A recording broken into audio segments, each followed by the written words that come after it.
আসসালামু আলাইকুম। হাই দর্শক, বাংলাদেশ আয়ারল্যান্ড ক্রিকেট দলকে শেখালেন কিভাবে টেস্ট ক্রিকেট ম্যাচ খেলতে হয়। বাংলাদেশের 500 রানের উপরে চাপা পড়েছে আয়ারল্যান্ড ক্রিকেট দল।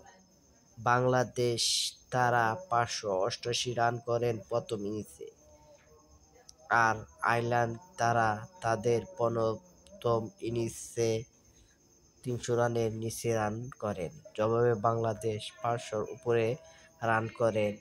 বাংলাদেশ কিভাবে ব্যাট করতে হয় তা আয়ারল্যান্ড বোলারদের বা ব্যাটসম্যানদের শেখান।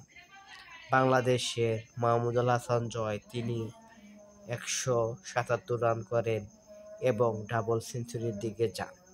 তাছাড়া নাজমুল হোসেন শান্ত করেন সেঞ্চুরি।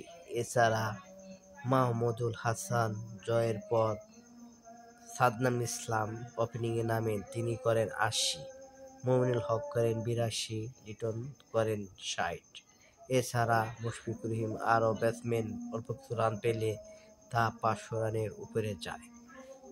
আর জবাবে আয়ারল্যান্ড তাদের দ্বিতীয় ইনিংসে 5 উইকেট হারিয়ে ফেলেন 100 রানের আগেই।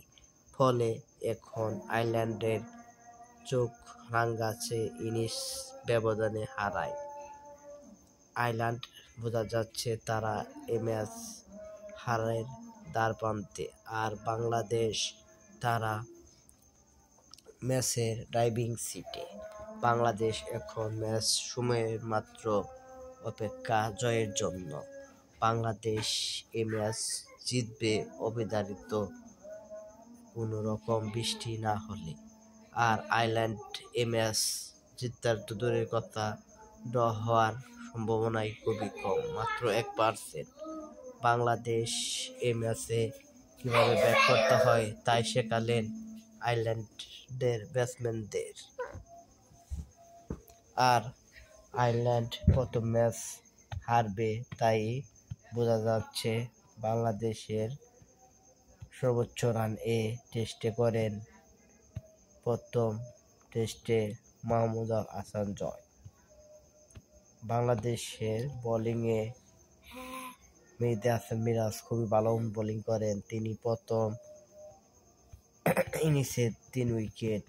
তাছাড়া হাসান মাহমুদ ও হাসান মুরাদ 2টি করে উইকেট নেন, নাহিদ রানা 1টি উইকেট পান এবং দ্বিতীয় ইনিংসে মেহেদী মিরাজ, তাইজুল ইসলাম উইকেট পান।